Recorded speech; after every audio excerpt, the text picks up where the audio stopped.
Hi friends, it's Mrs. H. This time I'm going to read a story called A Porcupine Named Fluffy.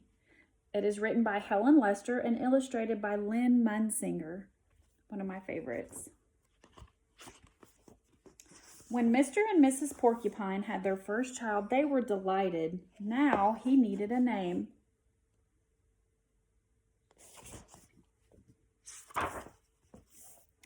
Should they call him Spike? No, Spike was too common. Should they call him Lance? No, Lance sounded too fierce. Should they call him Needle Rooser? No, Needle Rooser was too long. Prickles, Pokey, Quillian. Then together they had an idea. Let's call him Fluffy. It's such a pretty name, Fluffy.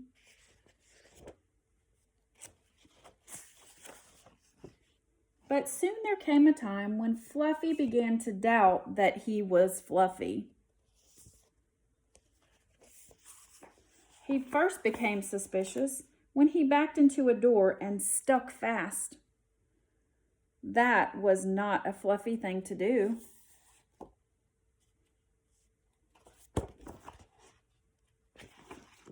He was even more convinced when he accidentally slept on his back and poked holes in the mattress. A very unfluffy thing to do. And when he tried to carry an umbrella, he knew the truth without a doubt. Fluffy definitely wasn't.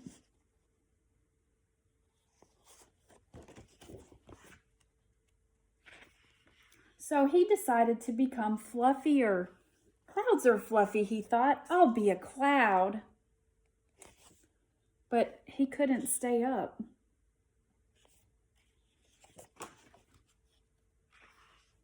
I know pillows are fluffy, he said. I'll be a pillow. But when his mother sat on him, she was not pleased. He tried soaking in a bubble bath for 45 minutes, but he did not become fluffy. He became soggy. Soggy means really, really wet. He tried whipped cream. He put a little on each quill. It was not easy, and it took more than half a day. But this did not make Fluffy fluffy. They should have named me Gooey, he sighed.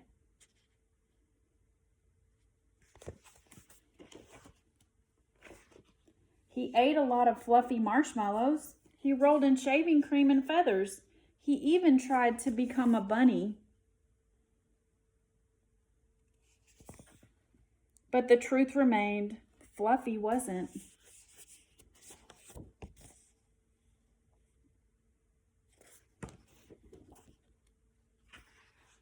One afternoon, Fluffy set out for a walk, trying to think of ways to become Fluffy. Before long, he met a very large rhinoceros.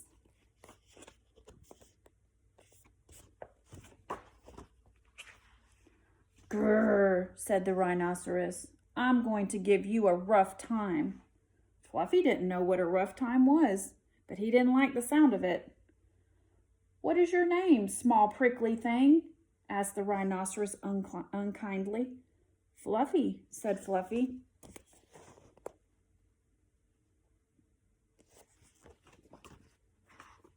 The rhinoceros smiled. He giggled. Then he laughed out loud. He rolled on the ground. He jiggled and slapped his knees. He roared with laughter. A porcupine named Fluffy? Howled the rhinoceros.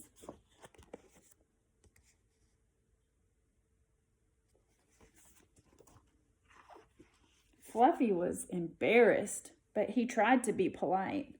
And what is your name? He inquired. Inquired means asked. I can't say it, giggled the rhinoceros. Hubert, suggested Fluffy.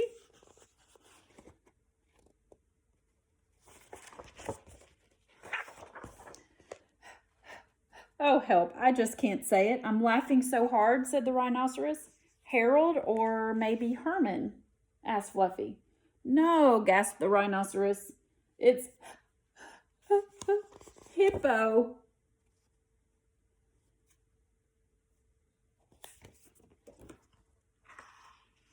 Hippo.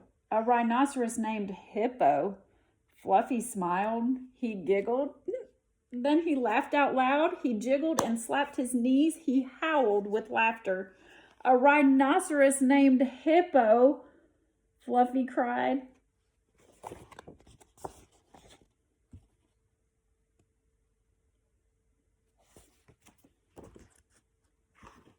A porcupine named Fluffy, a rhinoceros named Hippo. It was almost more than they could bear. Hippo and Fluffy rolled on the ground, giggling and laughing until tears came to their eyes. At last they lay exhausted on the ground. From that time on, they were the best of friends.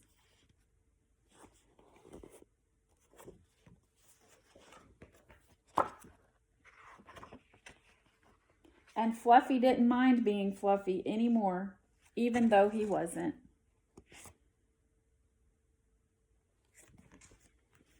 I hope you liked this story as much as I do. Until next time, bye.